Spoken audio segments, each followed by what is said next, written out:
All right, let me do one more from the phone here. Jeff Schogol, Task and Purpose. Thank you. Does the DOD know for a fact that Prigozhin is still alive, or are we in a weekend at Bernie's scenario right now? The premise of that question? The June mutiny against Russian President Vladimir Putin. Who got the question? Defense Department spokesperson Brigadier General Pat Ryder. But this podcast isn't about President Putin, and it's not about General Ryder. It's about the person who asked the question, Jeff Schogol. He's the Pentagon reporter for Task and Purpose, and he brings some of the sharpest, most difficult, and sometimes most entertaining questions you can get at a Defense Department press briefing, as you'll hear in this episode of C-SPAN's The Weekly. It's the best of Jeff Schogol covering the Pentagon. January 21st, 2022, Pentagon Press Secretary John Kirby is briefing the media. He gets a question from Jeff Schogol of Task and Purpose, and it's more pop culture. The question is based on an unmistakable reference, the main plot of the Tom Clancy thriller, The Hunt for Red October. Jeff Schogol? Thank you, sir. Jeff Schogol? Thank you. Following up on Nancy's question, the Russians are sortying more than 100 warships. Does the Pentagon have any indications that perhaps a submarine may be trying to defect? No, we do not, Jeff. For Jeff Schogol, it's not just fun movie references. He poses questions about difficult subjects as well, like on June 9th, 2021, again with John Kirby. Jeff Schogol? Thank you very much. Defense Secretary Austin recently demoted an Army two-star general to second lieutenant after this former general officer pleaded guilty in federal court to sexual assault. I wanted to see, does the Defense Department have any avenues to also take away all of his retirement benefits? Because at the moment, he is receiving retirement benefits commensurate with his lower rank. Jeff, that was a decision made by the Department of the Army, and I'd refer you to the Department of Army for your question. I'm not in a position to answer that. Wouldn't be appropriate coming from us. What I was told is this was a Secretary Austin decision. I'm going to refer you to the Department of the Army. Another difficult topic on August 28, 2019. Here's Jeff Schogol questioning Trump administration Defense Secretary Mark Esper. Thank you. Question for Secretary Esper. President Trump has said repeatedly the U.S. could win the war in Afghanistan at the cost of millions of Afghan lives. Does the United States retain the right to use nuclear weapons against the Taliban? Jeff, we reserve the right to keep all options on the table. But look, clearly we have a plan going forward. The key to resolve this conflict is a political agreement. We're on that path right now, and we're hopeful that we can reach some type of conclusion that would result in a political agreement that can get us on the right trajectory. Well, does it help the negotiations? Question on Iran, please. Well, does it help the ongoing negotiations when the president repeatedly says that the United States could kill millions of Afghans to end the war? I think this administration is committed to finding a path forward that, again, achieves certainly a few things. One, of course, being that Afghanistan is no longer a safe haven for terrorists to attack the United States. And secondly, one that results in a intra-Afghan agreement that allows all the stakeholders there in the country to move forward on a different trajectory than what they're on now. Later that year, another difficult question about Afghanistan. December 20th, 2019, and General Mark Milley, chairman of the Joint Chiefs of Staff. Thank you very much. General Milley, I just wanted to follow on my colleague's question from Fox News. The Afghanistan papers reveal that senior officials have been far more pessimistic in private than in public about the prospects for a military victory in Afghanistan. Now, you've had several combat tours to Afghanistan, so I ask this with the greatest respect. Has the United States been throwing away American lives? Absolutely not.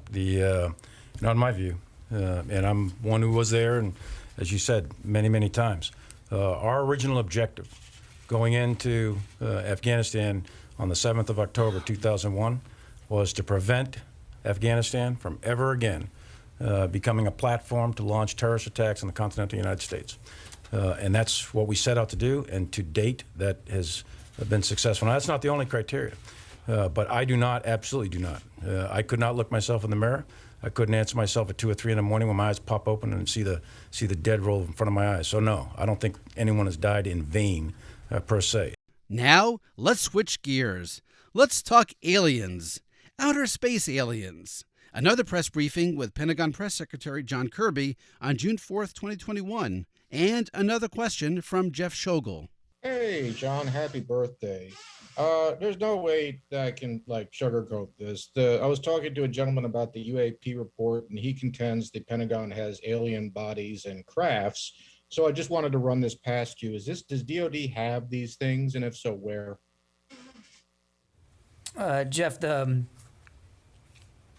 UAP task force is really designed to take a look at these unexplained aerial phenomena, try to help us get a better understanding of them. Again, I'm not going to get ahead of the report that the DNI will submit, that we are helping, obviously, and providing input to, and I think I'll just leave it at that, Jeff. And if we're going to ask about aliens, might as well also ask about Area 51. Like on March 27, 2020, with General John Raymond, Chief of Staff Operations, U.S. Space Force, and Commander, U.S. Space Command. Okay, moving to Jeff Schogol from Task and Purpose. Well, thank you, General. Thanks for doing this. You had mentioned that Space Force is shortly going to be renaming some bases. Is Area 51 going to be renamed, and will the media be allowed to attend the ceremony? Thank you. Area 51 is not on the list to be renamed. I'd have to defer that to the Air Force. Okay, thank you, Jeff. A month later, April 14, 2020, as everyone was scrambling to address COVID, Jeff Schogol asked Secretary Esper a question about haircuts. The question was answered by Chairman of the Joint Chiefs of Staff, Mark Milley. But I wanted to follow up on my colleague's question by asking Secretary Esper, one, do you think it's mission essential for Marines to get haircuts during a COVID pandemic? And two, have you considered consulting a land corporal who can tell you all the useless things Marines do that put their lives in danger during a pandemic? Let me take that from you, Secretary. So, first of all, whether the Marines should get haircuts. Jeff, what do you want? Do you want me to issue instructions on haircuts? Is that what you want? It's his birthday, David. I'd like to know whether you think it's mission essential for Marines to get a haircut during Chairman. the pandemic. Thank you. So whether they're Marines or soldiers or airmen or sailors, discipline is a fundamental function of our force, and for many, many years, the United States military has had hair standards. And I'll let the Marines as a service answer your question, Jeff.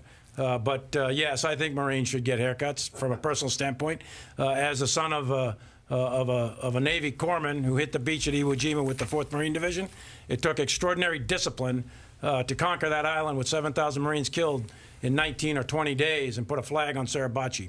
That was a result, that Marine victory was a result of incredible discipline of America's 911 force and the Expeditionary Force. It may seem superficial to some, but getting a haircut is part of that discipline. Our final Jeff Schogol clip will be the final question asked of Press Secretary John Kirby at an April 26, 2021 Pentagon briefing.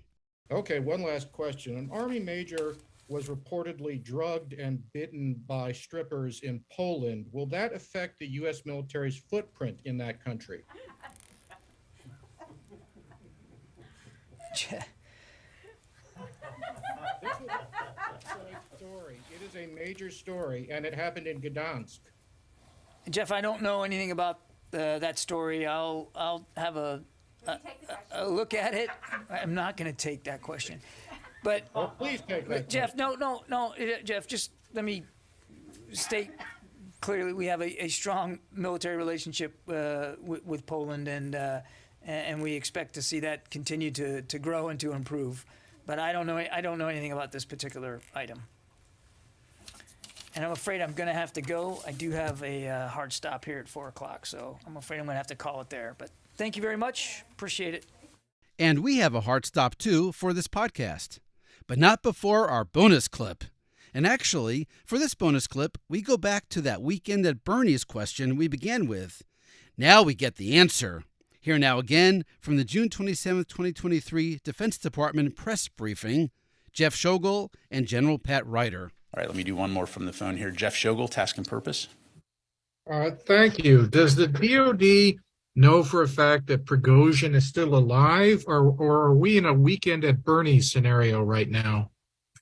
I'm sorry, Jeff, I don't get the reference. I'm kidding. Gen Xer here at the podium. Okay. Again, Jeff, like we're watching the press reports out there, so I'm not gonna be able to provide a status update. I have many responsibilities, but press secretary for Mr. Prigozhin is not one, so I really can't comment on his current status. Thank you. That response by General Ryder might have been just as good as Jeff Schogol's question. That's it for this episode of C-SPAN's The Weekly. A reminder, you could do your own searches in the C-SPAN video library. Just go to cspan.org and use the search bar on top. Want to hear more Defense Department press briefings? You're in luck! We have over 2,500 of them, going back to the mid-'80s. Discover your own favorite moments and your own favorite reporters. Thanks for listening, and happy searching.